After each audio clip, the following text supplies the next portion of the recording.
Hello, Gary Crowley here with DoItYourselfJointPainRelief.com, and this is video 5 of 5 short videos on running lower back pain relief for all you runners out there with lower back pain.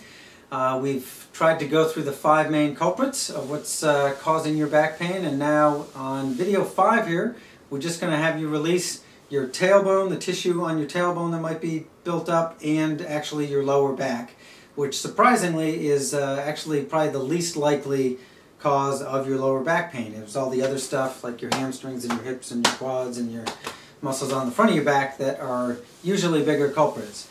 But to release your lower back, we're just going to have you take a tennis ball and again feel where your tailbone is. Here, first we're going to get on that tailbone. Sometimes there's some tissue built up on your tailbone, on the edge of your tailbone, that gets a little short and stuck and tight and kind of locks that tailbone down, makes your low back hurt. Then we're going to come up along the side of each of your vertebra here. We're going to do each side. Just make sure there's no excessively tight tissue there. And then we're just going to come out a little bit, investigate around here, maybe along the edge of the top edge of your hip bone here, and those lower back muscles. So again, the simplest way to do this is to take a tennis ball or another type of sports ball that you feel comfortable with, and you want to investigate with your body weight. You're going to let your body weight rest into that tailbone. Now my tailbone's pretty good. Let's see if I can find a tender spot. And tender just means the tissue's kind of short and stuck and tight there. There's a little spot. Okay, so I just scooted around, investigated around. There's a tender spot. And now I want to make that tissue move a little bit with that pressure of that ball into that one spot. I'm not rolling across the ball. My brain doesn't get that. My brain gets that. Let's scoot that a little bit. It's actually pretty tender. Now, one of my viewers emailed me. They took a tennis ball and they sliced it with a box cutter. Be careful if you do this. But it just gives a little less. It probably decreases it by 10 or 15%, the pressure on that.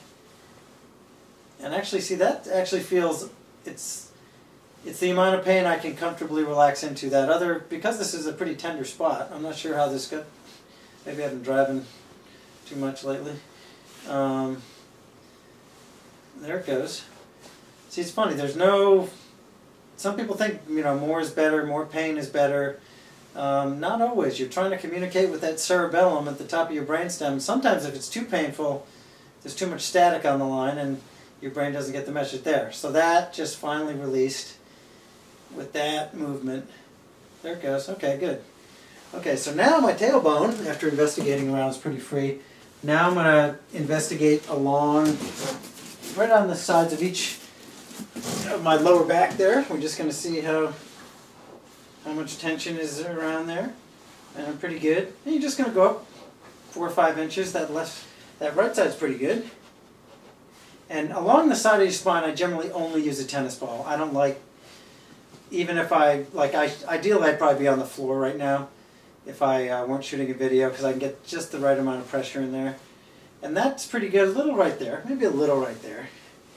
That L5, or actually L4. Kind of get that to move a little bit. Yeah, there it goes. And now I'm just going to do the same thing. I'm going to scoot out a little bit, so I'm maybe 2 or 3 inches from my spine.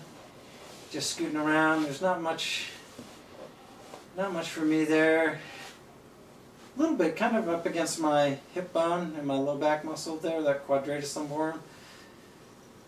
And again, there it goes. And it just lets go. Now again, I do this all the time.